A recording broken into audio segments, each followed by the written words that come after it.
Hello students, let's see this question. Question में दो statements दिए, statement one and statement two. Statement one में कहते हैं HCl acid will apply common ion effect on the ionization of HCl। अच्छा, अब पहले यहाँ पे समझते हैं कि आयनाइजेशन ऑफ HCl होगा, HCN आयनाइज होगा तो ये क्या देगा सोल्यूशन में, H प्लस आयन देगा और Cn नेगेटिव आयन देगा। ठीक है, ये आयनाइजेशन हो गया इसका। सो कह रहे हैं कि अगर मैं इस सोल्यूशन के अंदर क्या डाल दूं, HCl डाल दूं, तो ऑब्वियसली बात है HCl क्या करेगा, ये भी आयनाइज करेगा किसमें, H प्लस में और Cl नेगेटिव में। अब आप क्या देख रहे हो कि इस सोल्यूशन के अंदर जब already cation and anion present है, अब आप उसमें एक ऐसा सोल्यूशन डाल रहे हो, एक ऐसा सब्सटेंस डाल रहे हो जो एक कॉमन आयन प्रोवाइड कर रहा है, यानी कि आपका already H plus ion present है और आप एक ऐसा सोल्यूशन डाल रहे हो जो H प्लस आयन और प्रोवाइड कर रहा है सोल्यूशन के अंदर।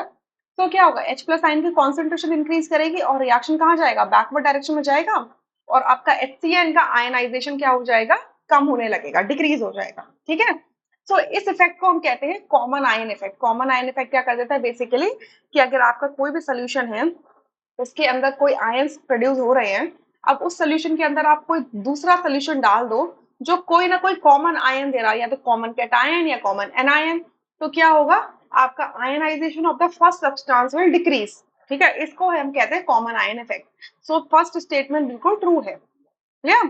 सेकंड में कह रहे हैं degree of ionization of HCl is increase in the presence of, no decrease होगा, अभी जस्ट बोला कॉमन आयन इफेक्ट की वजह से हमेशा डिग्री ऑफ जो आपका आयनाइजेशन होगा, डिग्री ऑफ आयनाइजेशन का मतलब क्या होता है कि out of total number of molecules या टोटल सब्सटेंस के अमाउंट से कितना amount of the substance went underwent ionization, कितना वेंट, कितना सब्सटेंस में कोई चेंज आया है। ठीक है, सो ऑब्वियसली बात है कि कॉमन आयन प्रेजेंट होने की वजह से रिएक्शन बैकवर्ड डायरेक्शन में जाएगा और आपका HCN का आयनाइजेशन क्या हो जाएगा, कम हो जाएगा, बट यहाँ क्या लिखा है, इंक्रीज लिखा है। सो आपका सेकंड स्टेटमेंट फॉल्स हो जाता है। सो इस अकॉर्डिंग आपका सेकंड ऑप्शन यहाँ से करेक्ट होता है, जिसमें लिखा है second statement, statement one is correct and statement two is incorrect. So state option two is the correct answer, rest options are incorrect. अब इस क्वेश्चन का अगर हम रेफरेंस लेते हैं तो कहाँ से लें, 11th क्लास की NCERT part 1 chapter number equilibrium.